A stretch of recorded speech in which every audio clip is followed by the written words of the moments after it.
Hi, this is Kelsey Cooper, and I'm the host for Disabled Birth Stories podcast. I hope those in the disabled community can enjoy these stories of bringing beautiful babies into the world and the journey along the way. I hope this podcast helps you feel seen, heard, empowered, and capable, no matter your journey to being a parent. I hope those who are able-bodied would listen to empathize with and support their disabled family member, friend, acquaintance, or random stranger. Thank you for listening, and feel free to email me if you have any questions or would like to be featured on the podcast at disabledbirthstories@gmail.com. Thanks for joining us today. After listening to this episode, please remember to rate and review on Apple Podcasts and Spotify. Please also check the description for our social media links and the link to our merch store. This podcast is for entertainment purposes only and is not intended as medical advice. Please consult your medical providers for all of your healthcare needs. Also, the views and opinions expressed by the guests are not necessarily the views and opinions of the host and vice versa. Hi, I'm your host, Kelsey Cooper, and I'm here with Johnna, and she's going to tell us her story today. Johnna, can you start by reintroducing yourself? My name is Johnna. I am originally from California, and I met someone on Facebook, and we started dating long distance. And that was about 4 years ago now. We just had our 4th anniversary. And then, we actually met about 6 years ago. It was really funny because I wasn't planning on meeting anyone at all. And I was like, I went to one of my friends' weddings, and I was like, I'm never going to meet anybody. There's never going to be anybody for me. And then all of a sudden, I was like, okay, if he can do it on this website, maybe I could try. And that's how I met my husband. And we've been married about 4 years now. And I moved to Virginia from California about 4 years ago after we got married. And I love living here. We just recently bought a house last year. So we were living in David's parents' basement for a while. And that's where Evelyn was born. So we brought her home to this little tiny apartment, and we had 1 bedroom, and we divided half of it into a nursery and half into our bedroom. And then we started saving for a house. And last year we were really looking for houses because I was pregnant again with Aiden, and we needed more space, and we prayed about it a lot. And we didn't even know we were going to be able to buy a house because the prices are so high and the interest is really high right now. So we were just really blessed to be able to find this house. Is a reasonable price and a reasonable location, and we were just so happy. We did end up buying a house last year, and we've been here almost a year already. I can't believe it. As far as Aiden being born, there's about a 2-year age gap between 2.5 years, almost 2.5 years between Evelyn and Aiden, which is amazing in itself because I didn't even meet David till I was 35, and then I had Evelyn when I was 38, and I had Aiden when I was 40. So it was just kind of once we got married, we just decided we wanted to start a family pretty quickly because I was getting older and David was ready to be a dad. And so we were like, okay, let's try, and it happened really quickly for us, which I wasn't expecting because I was thinking that since I'm older, it probably wouldn't happen right away, but it did. And so now we have 2 kids and a puppy. Both of my kids were born at the same hospital because there's only one hospital in my area that has a maternity ward. So unless I want to drive like 2 hours, there's one in Charlottesville, but I didn't want to drive 2 hours. So the hospital that's near us is about 45 minutes away. So both of my kids were born at the same hospital. With Evelyn, I kind of went into labor a little bit by surprise because my water broke. And so luckily, David just happened to be home that day because he was working the night shift at the time, and he was home like at noon on a Tuesday or something. I can't remember what day it was. And my water broke, and so he drove me to the hospital, but I didn't have any labor pains or anything like that, and that was awesome. And then with Aiden, I was already 40, and I had cerebral palsy, and so I was talking to my doctor saying, this baby is a lot bigger than Evelyn was. I can feel how much bigger he was. And they said, oh, he's probably going to be, a pound or so heavier. He ended up being 2 pounds heavier than Evelyn. The ultrasound was way off. But I'm really glad that I was able to be induced, and I gave them, cerebral palsy was kind of the reason, but officially they couldn't say it was for cerebral palsy because my case is so mild. So they only could say, oh, it's because of her age, which, they call that a geriatric pregnancy, I guess. But I was 40, and so I was like, get this baby out of me as fast as you can. So was it the usual 39-week induction, or how far along way?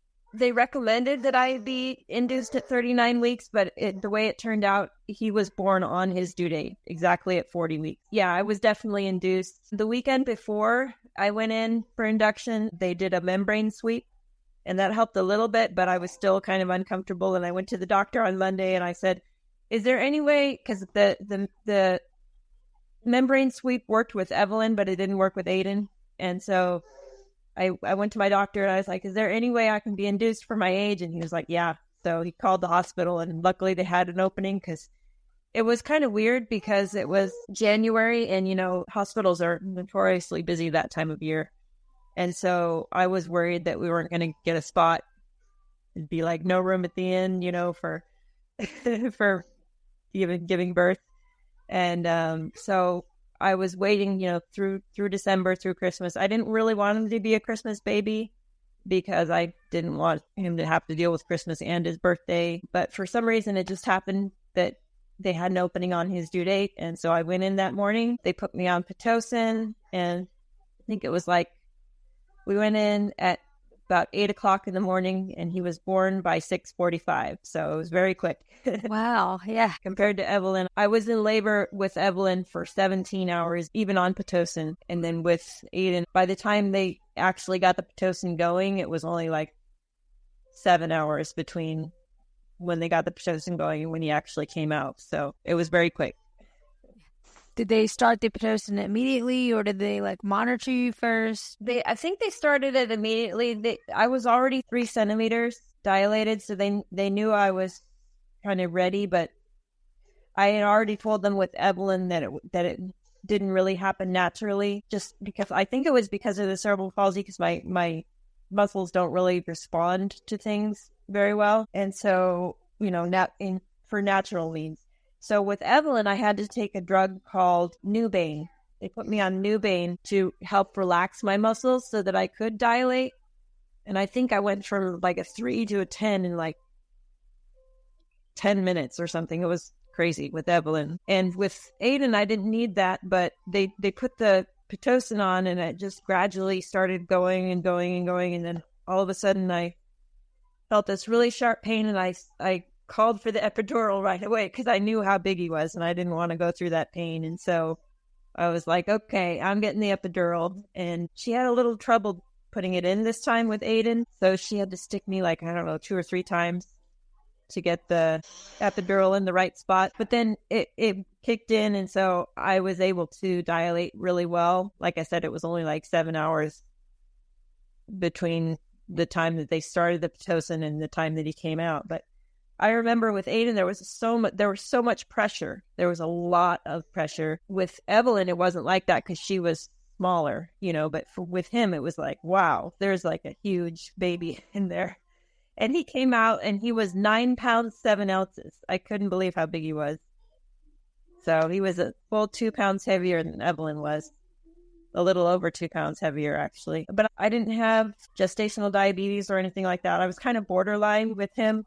But I didn't have, I didn't test positive. So I just kind of monitored as best I could but he was a big baby anyway. And I think I knew he was going to be big because David's really tall, and then my brother's really tall, and his brothers are really tall. So we come from a really tall family, and I just knew he was going to be big and tall. So he came out, he was 9 pounds, 7 ounces, and I went, what? I can't believe I just did that.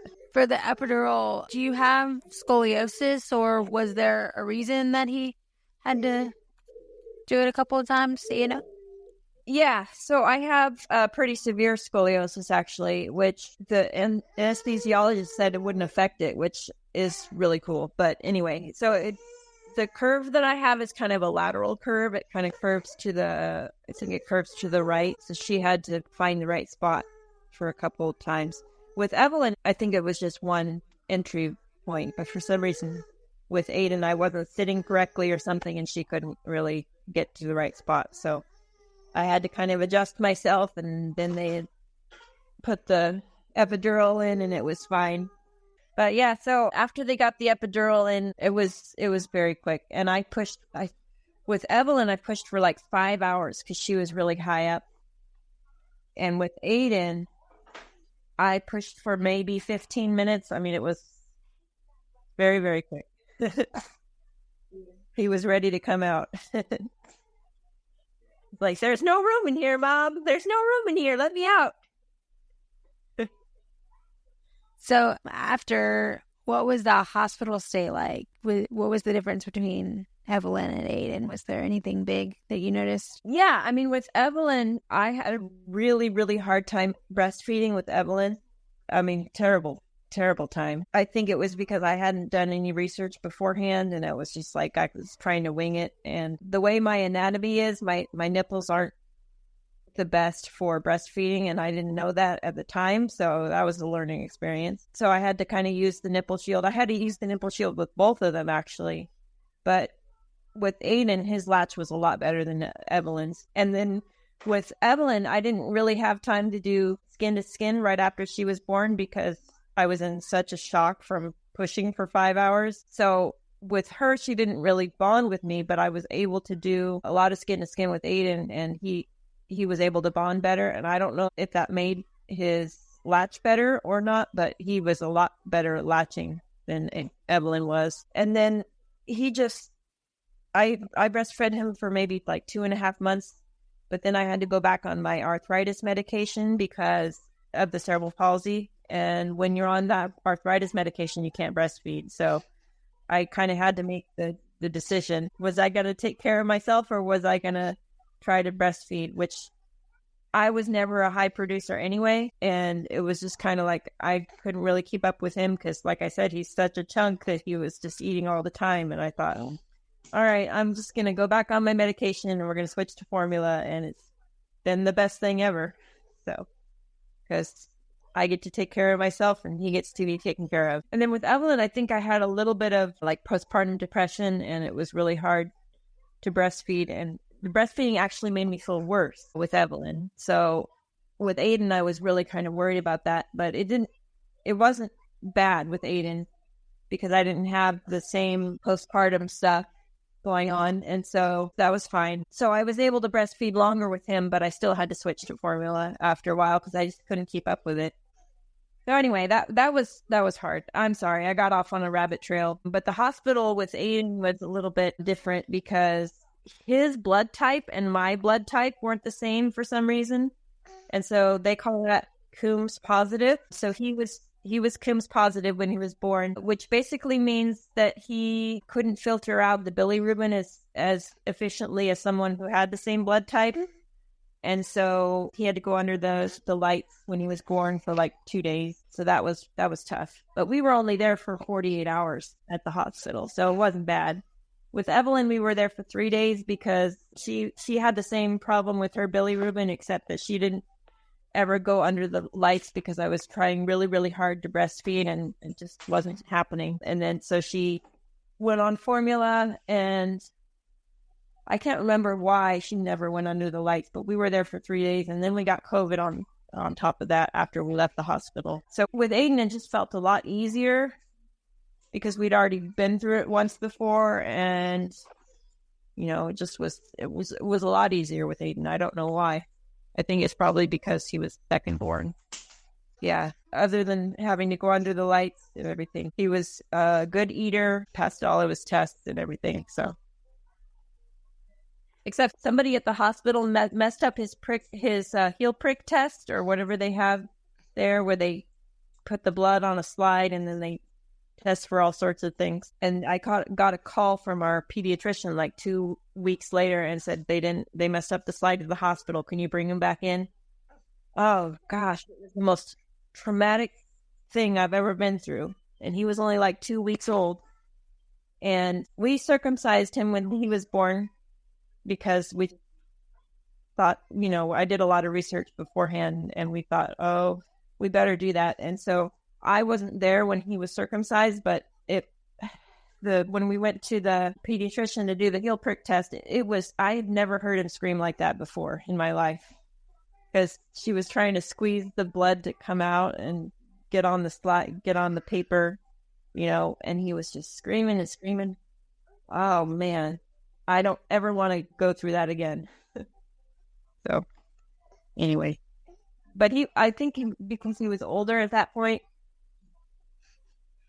probably felt a little more than what he did in his circumcision. So, but it was just really traumatic for me to have to go through that. So if they ever mess up your tests at the hospital, say, oh, too bad, we're not coming back in.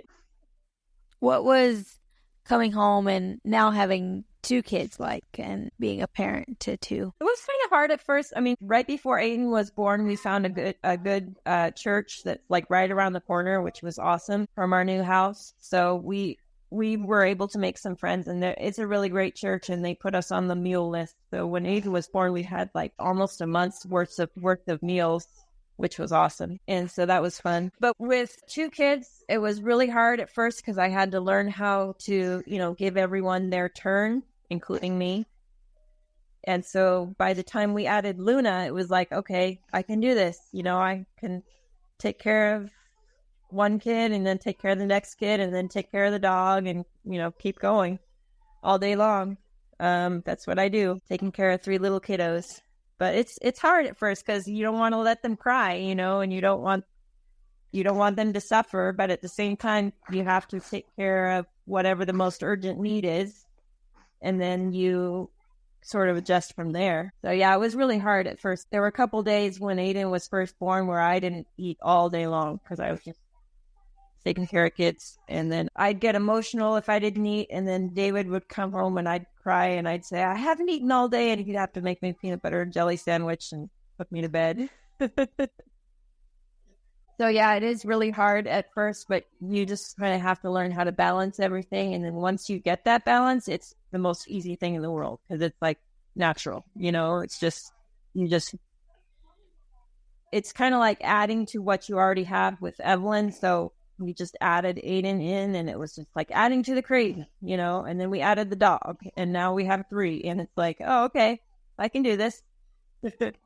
So, but yeah, it is an adjustment at first, but the adjustment with the second kid is much different than the adjustment with the first kid, because with the first kid, you're learning everything for the first time and it's like, wow, there's a lot to learn.